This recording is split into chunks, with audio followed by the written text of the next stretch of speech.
Investor pasar saham Indonesia kini menanti satu keputusan penting dari MSCI. Bukan hanya soal siapa yang masuk atau keluar dari indeks, tetapi apakah MSCI akan mulai melonggarkan perlakuan khusus terhadap pasar Indonesia. Hasil review MSCI dijadwalkan diumumkan 12 Agustus 2026. Mirae Asset Sekuritas menilai, investor perlu mencermati arah kebijakan MSCI terkait aksesibilitas dan investability pasar saham Indonesia. Salah satu indikatornya adalah apakah MSCI mulai melonggarkan pembekuan kenaikan Foreign Inclusion Factor atau FIF dan Number of Shares atau NOS.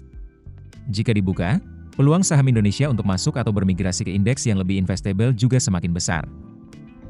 Namun, persoalannya bukan hanya soal komposisi indeks.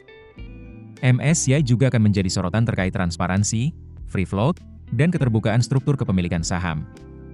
Sebab, kemampuan investor global menilai berapa sebenarnya saham yang tersedia untuk diperdagangkan menjadi salah satu faktor penting dalam pembentukan harga saham.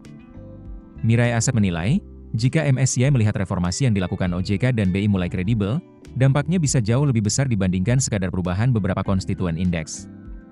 Sebaliknya, jika perlakuan khusus terhadap Indonesia kembali diperpanjang tanpa peta jalan yang jelas, investor asing berpotensi tetap memasang premi risiko lebih tinggi terhadap aset Indonesia.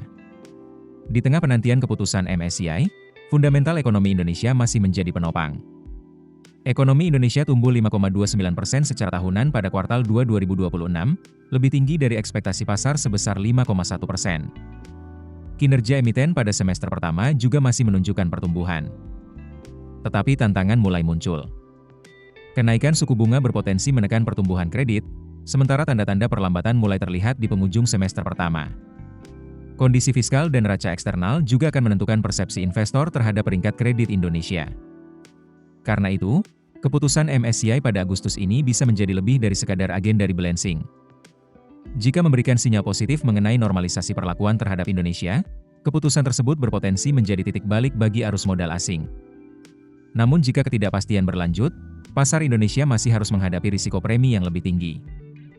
Jadi, yang ditunggu investor bukan sekadar saham apa yang berubah di indeks MSCI. Pertanyaan yang lebih besar adalah, kapan pasar Indonesia kembali dianggap sepenuhnya investable oleh investor global? Download aplikasi Kontan sekarang di App Store atau Play Store.